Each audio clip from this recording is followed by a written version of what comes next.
Well, every investor is in the driver's seat when it comes to finding a new advisor. There's factors at play and important questions to ask.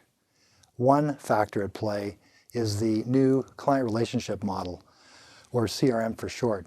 It obligates the advisors to a higher standard of accountability for investors. This is an important thing for them, and it's an important thing for investors. Performance, fee disclosure, and really ensuring that your investments are suitable for you. Another factor is a feel factor. When speaking with a new advisor, you're in an interview process, and your gut is important. If you feel good about it, it probably is. If you don't feel good about it, well, that's probably good information as well. You can always speak to a manager about seeking another advisor to speak with. Do not feel under any obligation to continue that meeting or sign documents at the time.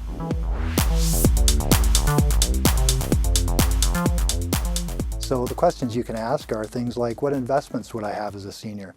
Does the advisor have other senior clients? Are there other special needs that they feel a senior client should have?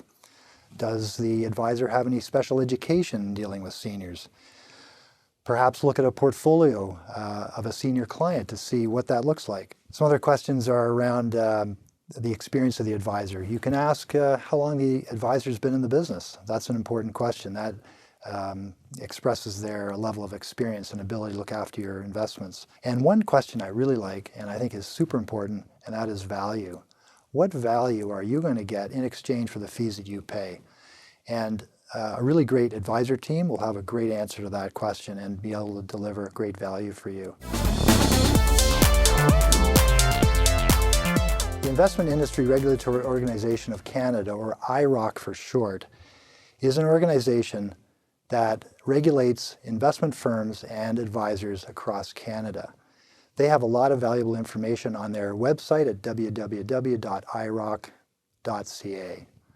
One of the very important features they have on their website for people looking at advisors is an advisor report. Are they licensed? Industry courses they've taken, whether they've had any disciplinary action against them, and whether there's any conditions that relate to their licensing. This is a really important area. Obviously, this is your money, and it represents your financial future and perhaps a legacy or a charitable opportunity that you might feel really great about. You have to be accountable to the process. If you're not, you may elect to have a power of attorney deal with the investments. But assuming you're going to take full responsibility for your investments, you have to be in a position to approve trades, for instance, from an advisor. But you must be in a position to understand the trade, the recommendation, and accept it or deny it if you think it's not appropriate. So this is a very important area for being involved in your money and your future. The traditional route is to approve individual trades. There are other ways today, and an increasingly popular type of account is a discretionary account or managed account.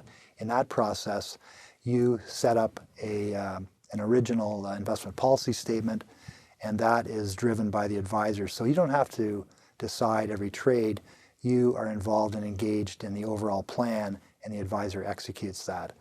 Now, there are fees involved, and in good years and bad years, there's a fee involved to manage that account, and there has to be value added in that account, and that's an important question we talked about earlier. You must understand, and the advisor must provide a deep value in exchange for the fee on that account. But it is delegated, which means that you've delegated the responsibility to the advisor to manage the assets based on your initial policy. For some people, this is a great program.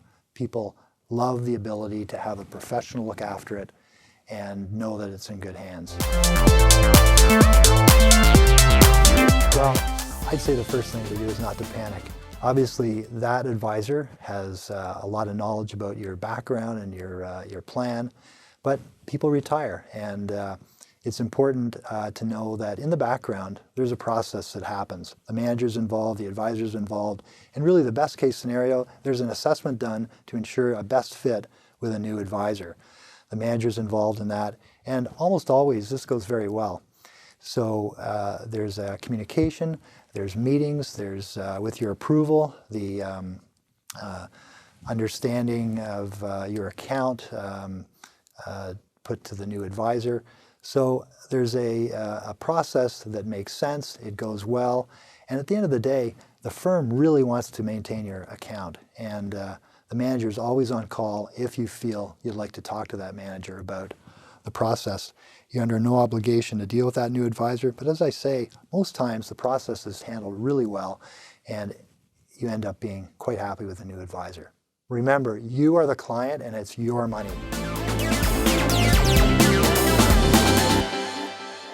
Well, the first thing that comes to mind is be careful.